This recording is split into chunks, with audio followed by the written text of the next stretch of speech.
The betting line for Game 1 of the Stanley Cup Finals is displayed at the Westgate Las Vegas resort. Ethan Miller, Getty Images, LAS Vegas. At the time, Nick Bogdanovich thought he was actually giving the Vegas Golden Knights pretty favorable odds. Bogdanovich's William Hill sportsbook listed the city's new hockey team as 250 to 1 long shots to win the Stanley Cup in their first year of existence. The true odds before the season, he said, should have been closer to 2,500 to 1. Every expert had them finishing dead last or maybe next to last in the Western Conference, said Bogdanovich, William Hill's chief odds maker.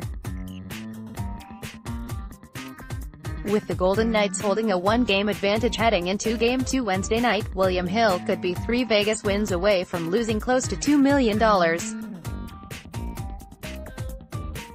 One bettor is in for $1,000 on a 50 to 1 ticket. Another has $200 at 200 to 1. And there are many smaller bets that were placed at 250 to 1.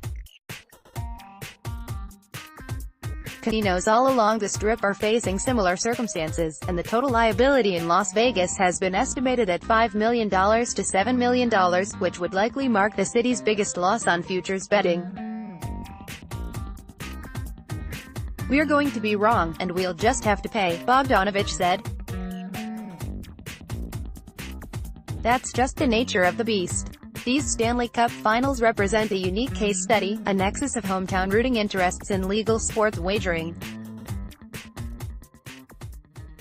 As states across the country consider regulating sports wagering in light of the Supreme Court's decision to strike down a federal law that had previously outlawed it, fans may soon have an easier pathway to laying down both a rooting and a financial interest in their favorite teams' games."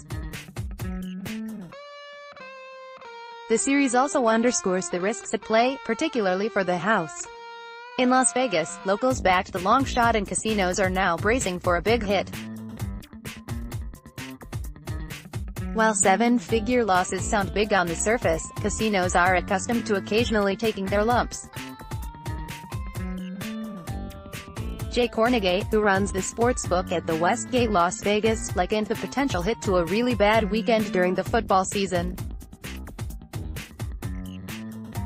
With hundreds, and likely many more, of Golden Knights tickets floating around town, bets made months ago are suddenly big business. PropSwap is a site that serves as a secondary market for sports bets, allowing gamblers to unload active tickets for guaranteed cash rather than waiting for the game or event to take place.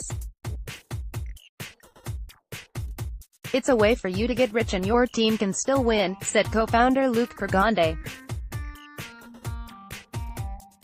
"Some people might describe it as an emotional hedge."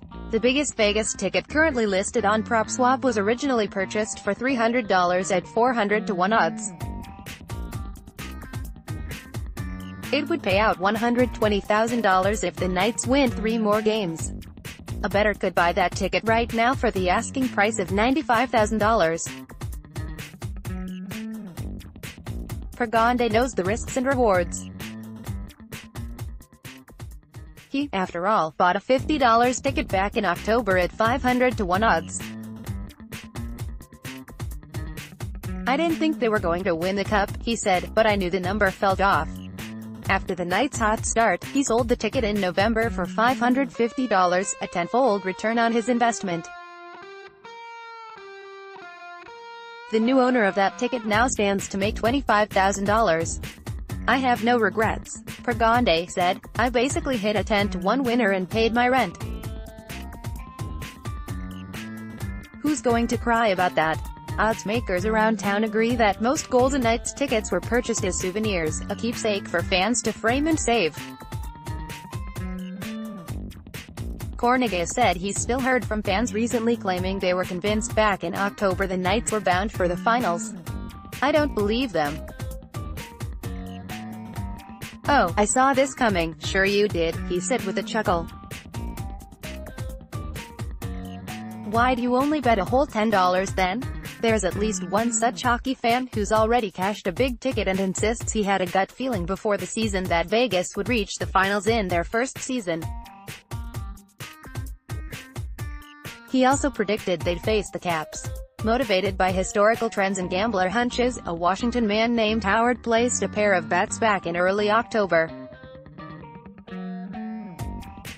The Washington Post agreed to use only his first name because his bet was made using an online sportsbook. He felt good about the Caps and Golden Knights and placed $100 on Vegas to reach the finals and another $100 on the Caps to win it all.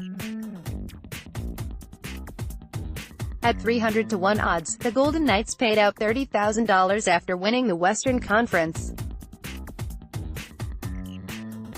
Howard stands to win another $1,000 if the Caps, at 10-to-1 odds, manage to hoist the cup.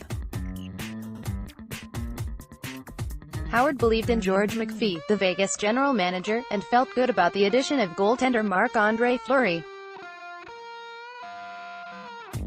He felt strongly that the team and city would respond to the mass shooting in October similarly to the Red Sox, who won the World Series following the 2013 Boston Marathon bombing. It dawned on me how tragedy can motivate a team and motivate players to another level, and inspire a fan base to get more involved, he said. The hockey team certainly has become a rallying point for Las Vegas, and the arrival of the Golden Knights changed the nature of hockey betting in Las Vegas. It had historically been a low-dollar business for sportsbooks, but the interest in the team sent many new fans scurrying to the betting windows. The professional gamblers counting on a terrible team were getting crushed from day one, and newly converted puckheads kept cashing bets, courtesy of a team that was crushing everyone's expectations. "Look, I've been in the business since '86. I said I thought it'd increase hockey a little, but nothing significant," Bogdanovich said. "I think the main reason I was wrong is they got off to the fast start and were winning from day one. The whole town drank the punch and a lot of them started betting on hockey. Once they started watching, they liked it.